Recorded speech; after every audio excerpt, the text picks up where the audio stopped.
Good day mga ka-farmers. Mayroon lang akong ipapakita sa inyo na isang gamit na panghuli ng alimango, sugpo at saka hipon. Pwede rin to isda. At ito po ituturo ko sa inyo kung paano to ginawa.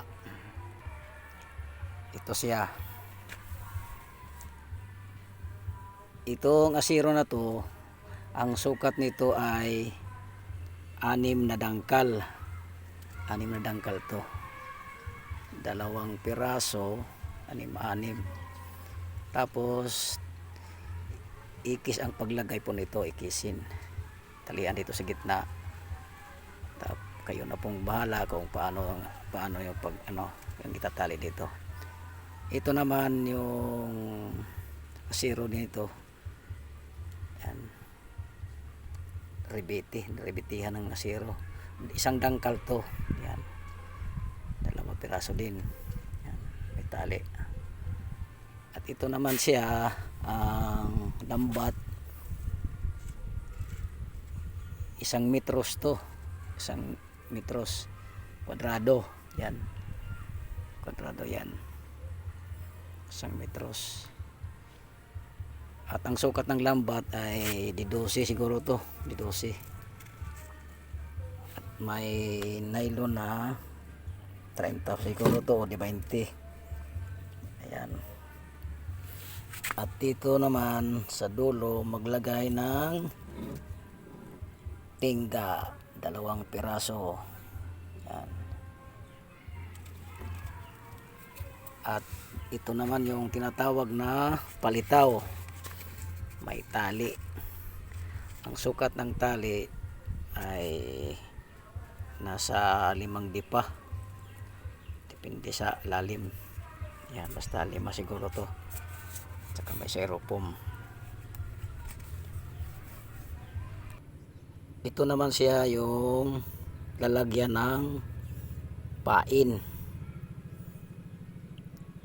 Ang the best po nito na ipapain, isda. Ilalagay dito sa gitna, tapos lagyan ng bato dito, ganyan. Ang purpose po nitong bato ay pampabigat. Bigat. Ito na lalagyan ng pain dito, yan ilagay sa gitna dito, sentro nito.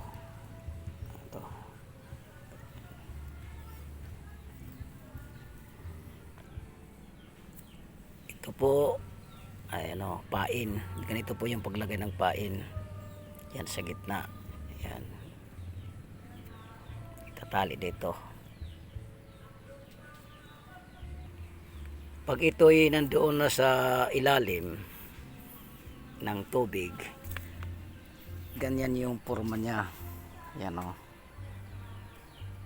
ganyan. Pag ito'y hinahatak na, ganito yung mangyayari sa kanya. Ayan Ayan. Pag hinahatak, ganyan yan. Pag may huli, gaganyan yan. Ayan, titiklop yan. Ganyan. Ito po yung pain. Titingnan natin.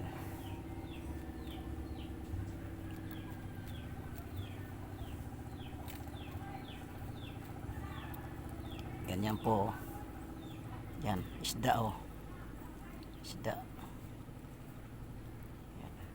Tapos ilalagay dito yung bato. Ganyan. Ganyan. Tapos buhulin para hindi makawala yung pain. Yan na. Ganyang forma. Tapos ilalagay yan dito sa gitna. Yan, itatali dyan. Itatali ito para hindi makawala. Okay. Yan lang po muna. Sa next vlog next video natin ay papakita ko sa inyo kung paano naman to area sa ano, tubig sa dagat. Don't forget to like and subscribe para ma-update nyo po yung next video ko. Okay, thank you.